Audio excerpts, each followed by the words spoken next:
I think we had 23 assists on 30, or 25 assists on 33 baskets. I love that style. Really sharing the ball really well. Only have 11 turnovers today, so that was great to see. So I thought it was a really good game, especially with, a couple weeks off. You're always worried about that rust, and I don't think we really showed any signs of that today. But I really want to, thank the crowd that came out. I mean, our fans were amazing. Our fans, and they braved parking problems today. They braved rain, and they still got here. And we are so appreciative of them. And let's just come again on Sunday. It's going to be easier. No hospital traffic and no rain, let's hope. Okay, thank you, Coach. If you have a question for one of the student athletes, please raise your hand. We'll start on the front left with Scott. This is for both Monica and Caitlin. And in the second quarter, kind of late on, there were a lot of passes to Monica, and it really seemed to make the game separate. It was like a 7-point game. Then you scored like 7 straight points. How important was that to the game and in getting Monica involved, I guess, starting with Caitlin? Yeah, I think it was huge. I don't think she had taken really one shot before that. I'm not totally sure, but I know going into halftime she was 4 for 4, and, she's the best field goal percentage shooter in the country, so we want to get her the ball as much as we can, and that's what we did, and that did create separation. I think she's the best big in the country, hands down, and I'm always looking for her, and I think she knows that. She always has her eyes up looking, and we really needed to get her involved there, and that's why I knew that, and I was just looking for her, especially there in the end of the second quarter. Yeah, I think they came out from the jump. They were already doubling before they could even get the ball inside. So I think as the game goes on, it's hard to come double and leave my teammates open like that. They're all deadly, all 4 of them. So once that kind of settled down and we were hitting from the outside, it made it a lot easier to get it inside in that second quarter. And I think that was just getting everybody involved, including me, was huge. Front right. Michelle Vogel, ESPN.com. Caitlin and Monica, you both answered this. I think you guys outscored them in transition, I think like 34-2. It just seemed like everything was working well offensively, and Coach was just talking about how she was a little worried, with some time off. Can you guys both talk about how things were clicking, 12 three-pointers, and you had that kind of transition game? Yeah, I think transition is always our best offense, so we want to get to that no matter what. Obviously, defending in transition is an area that we can still improve and get better at, so it's great to hear that we only gave up 2 points in transition. But, yeah, I think that's our best offense. I thought we got a lot of great contributions off the bench. Obviously, Tommy shot the ball well. Addie came in, so that always helps as well. But, yeah, overall, our transition offense, when we're doing it the way we should and when we get stops on the defensive end, that just leads to our transition offense. So hands down our best offense, and that's what we like to get to the most. Jeff? Jeff Linder, Cedar Rapids Gazette. How key was it to, come out and do what a 2 seed should do and just, kind of take the drama out of the game early? We'll start. Sorry. Yeah, I think it was huge. Just kind of coming off from this break, getting our legs under us again, just kind of getting a feel for it. It really wasn't that long of a break, but it kind of feels like it when you go from playing games every 2 to 3 days, all of a sudden having that. So I think that was huge, and I think it just built confidence for everybody, whether they were a bench player or a starting 5 member. Everybody got shots up today and was hot, so it was just really good for confidence building in the future. Scott? Yeah, this is for Monica. You've played with players who've tipped the court with Megan and then now with Caitlin. First of all, what did you take away from working with Megan, all those practices early in your career? And second of all, completely different positions, different types of players, but how do they how do you notice them taking control of the game the way they have and do currently?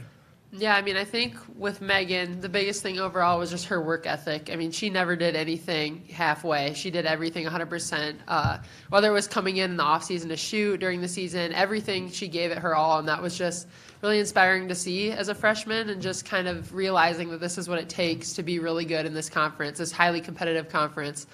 And she was just an amazing person. She built everybody up, too, so that was probably one of the largest things I got from her. And then, obviously her and Caitlin are very, very different, but they both are amazing at what they do, and their greatness really brings people around them up. I remember playing with Megan. She made everybody on the court better, even being a 5, and Caitlin just even amplifies that even more because she has the ball in her hands so often. So playing with that level, that caliber of teammate just makes everybody better. No matter who you are, no matter what position you play, you gain a lot from playing with somebody like that. Jeff? Just to follow up from yesterday's fun little conversation, how did you guys sleep last night? I slept really well, honestly. I don't know if it was it was kind of dark and rainy outside, so I don't know. I slept good. I was just excited to play and come out here and play in front of these fans. Obviously incredible, and I mean, I know it's only going to be even better on Sunday when we face Creighton, and we're just super, super fortunate to have that kind of support from this community. It's not like that everywhere else, and I get the chills every single time I run out of the tunnel and they roar. It's super cool. Yeah, I stared at the ceiling for a while. I'm going to be honest. Eventually I fell asleep, but I think having a sold out crowd, like Caitlin was saying, there's nothing like it. And having experienced it once before, you have a taste of it and you just want it every time. So I hope Hawk fans can come out on Sunday. But again, like Coach Bluder was saying, thank you so much for everybody who showed up today. It was so awesome. Dargan? Caitlin, as loud as it got today, you had 15,000 people pretty quiet there when you were limping around for a quick second. Obviously, whatever happened there wasn't serious, but just what kind of happened on that exchange? Yeah, I think I was probably just a little out of control myself and then kind of took a tumble. And I just hit my knee wrong on the floor. But I mean, Coach Bluder always wants me to stay on my feet more. But I think I've done better throughout the year as gone on. But no, I'm all good. It's part of basketball. It's just how it goes. Front, middle? No?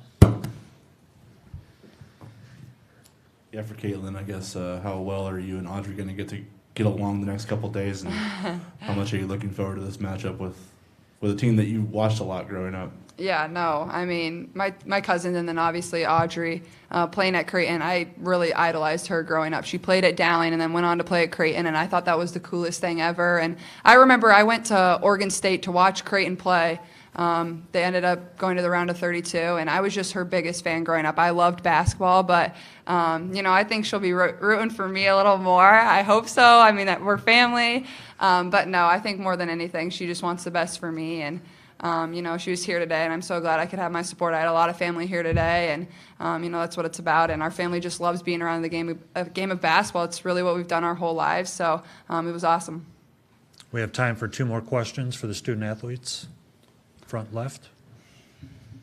Thank you. Zachary Draves, SB Nation Swish Appeal. Monica, you mentioned playing in this kind of environment before. Does it add to any pressure, or does it lessen the pressure given that it's the tournament and you're playing in front of your home crowd? No, I mean, I think it makes it so much easier knowing you have that amount of people cheering for you and kind of motivating you along. If things kind of get a little rocky, that they'll be there to kind of pull you back into it. So I think we're just so lucky. I really think it just is, we come out of the gate 15 yards ahead of the other team, metaphorically. But it's just so much fun, and it's an experience I'll never forget. Back left.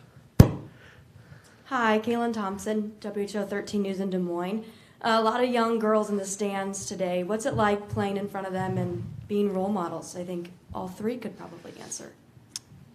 We'll start with Monica. Yeah, I mean, it's just super inspiring. I remember being that age and just kind of looking up to the young women playing and just thinking how cool it was. And then all of a sudden you grow up and you're in those positions. So I think it's just so awesome to see them, to hear their stories. They'll all come up and be like, oh, I have a tournament tomorrow, like at Extreme. I wear your number. Like, it's so much fun, and it's so cool to see. And Iowa just really cares about the sport of basketball, but they really love girls basketball. So it's just super cool to see. Yeah, I think it's one of the coolest things that you get to do, but I feel like I was just that little girl. Like, I grew up around the game. I was those little girls. I was always begging my dad to take me to basketball games, college basketball games, no matter what it was, really. I always wanted to be around the game, so I know both of us and our entire team will always make time for them, and we love their support. We're always around them, summer camp to season. Yeah, it's super cool. And any way we can inspire them and love the game and really grow the game, I think, our team does a really great job of that. But, I think that was the most kids we've really had all season today. The tunnel was just packed with kids. And, I try to make time to high-five every single one of them. And, that's really what it's all about, inspiring the next generation. And I think our team does a tremendous job of that. Okay, Caitlin, Monica, thank you for your insights. Congratulations. Thanks. Questions for Coach Bluder? Chloe on the left. Chloe Peterson, the Daily Iowan. You had a lot of contribution off the bench today. How do you think that's going to help your depth going forward? Yeah, I love that we had that contribution off the bench. That was Caitlin tripping again. So, the contribution off the bench is really important when you're playing, 2 games basically within 48 hours. So, when you can go to your bench, first of all, everybody feels really good about themselves. But second of all, it really is important to give your starting 5 some rest, some leg rest, and so they can come back on Sunday even harder. Front left. This matchup with Creighton is interesting because you guys do play each other every year in a game no one gets to watch, but you've also met recently in an NCAA tournament game. What comes to mind when you think about this matchup and what it's going to be like on Sunday? Yeah, my thought is, why the heck do we schedule them every year on our home court and let them come in here and have that game? So that's kind of what my mind is going through right now. I know they feel very confident coming out here because they play here every single year in that closed scrimmage. They won today over against a good Colorado team. Creighton is, and I've known like Jim and Connie for 30 years. I mean, Connie and I go back to Loris and St. Ambrose against each other. So we don't, either one of us have too many secrets, really. And I know they're going to be well prepared. I know that they're going to play their hearts out. And so it's going to be a great women's basketball game with a lot on the line. Scott Docterman, The Athletic. Lisa, kind of getting back to the end of the second quarter there and getting the ball to Monica, and I think 3 straight possessions she scored. Or how important was it to the game's flow that she was involved, and then also that she produced the way she did? Because it was, I think, a 7-point game at that point. I'm just kind of disappointed she didn't get more shots. I mean, she's 6 for 6. She's perfect from the field. She's perfect from the free throw line, 6 for 6. Why are we not giving her more shots? That's what I want to know. So,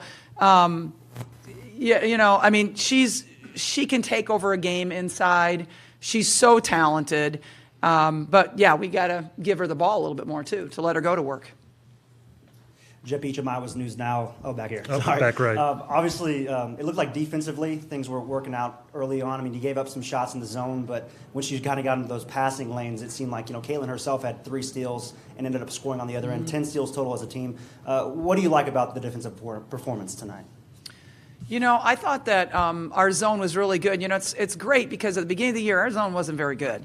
It was something we could not really use. And now in this Big Ten tournament and here, we've been able to use our zone. And to me, that protects your legs a little bit as well. You don't have to play all those screens. So I was happy with that. Mary Crompton got an early start for us, for them, excuse me. She had 8 points. But then after the first minute of the second quarter, she never scored. So I really credit my team for identifying, somebody that was really hurting us and really doing a good job of keeping the ball out of her hands. Again, we changed up some defenses in the second half, and I thought that was good too. Front left, Zachary. Coach Bluder, you had mentioned the importance of giving the starters as much rest as possible. Obviously today with Tommy scoring 13 points and Addison coming out and having some big moments, including that buzzer beater toward the end of the quarter. I'm just wondering if you could emphasize how important your bench is in critical moments like this. Tommy is a senior, and I think she's playing some of her best basketball of her career right now, which is good, and it's also sad, right? But I have so much confidence in her shooting the ball, and she gives us a good defensive spark as well. So I feel like she just has added so much to our bench play. Addie has just gotten better all year. I mean, from freshman, she's learning to be a little more aggressive. We have to keep working on that, but I'm really happy with the way that she's developing, and I think she alters some shots defensively when. She's the tallest woman on our team, and when they're going in against the zone and having to shoot over her, you can see them altering their shots, and that's a good thing for us. Scott on the left. obviously it's not easy for somebody to replace somebody like Megan, but for Monica the last few years to lead the country and field goal percentage and to do what she's done. I mean, what kind of maybe conversations did you and Jan have with her early in her career? Because trying to replace somebody like that can be really difficult if you're not mentally able to accept it. Yep, she did do a great job of being a sponge for, and learning from Megan her freshman year. But it wasn't pretty her freshman year, I will tell you that. I mean, she worked hard on changing her entire shot form between her freshman and sophomore year. When you're 18 years old, that is really hard to do. And she did it. And it wasn't pretty when we went to Spain and we played overseas, and we were like, oh my goodness. And then all of a sudden a light bulb went on in that fall. And I think she, was like third in the country in field goal percentage shooting her third year. I think she was two made baskets away from being number one in the country her sophomore year. Amazing. Could we have ever predicted that? Absolutely not. I mean, you can't predict something like that. And so since then, it's just, she just keeps working. And now she wants to pay back to Addie what she learned from Megan. And so she's being a great example as well every day in practice. We have time for one or two more. On the right, Kyle. Kyle Huseman, Hawkeye Report. It looked like Gabby Marsh had a really good game, I thought, today. The last few games before that, she hadn't been necessarily getting up a lot of shots, not necessarily making three-pointers. How big is it to get her back going from behind the arc? Yeah, I mean, the more weapons you have, the harder you're to defend. I mean, everybody knows about Caitlin and Monica. So, man, when those other guys are contributing like that, when McKenna, Tommy, Kate hit a three tonight, Gabby, I mean, it just, okay, where are you going to put your focus? It just makes us an offensive juggernaut, and we love it. And so I love it when those guys are hitting their threes. I have so much faith in all of them. They're all really good three-point shooters. I know some games it doesn't seem like it, but we see them in practice every day. I know what I have. I've got a really good shooting team. Okay, thank you, Coach. Congratulations. And congratulations to this guy. First daughter, second born just a couple days ago.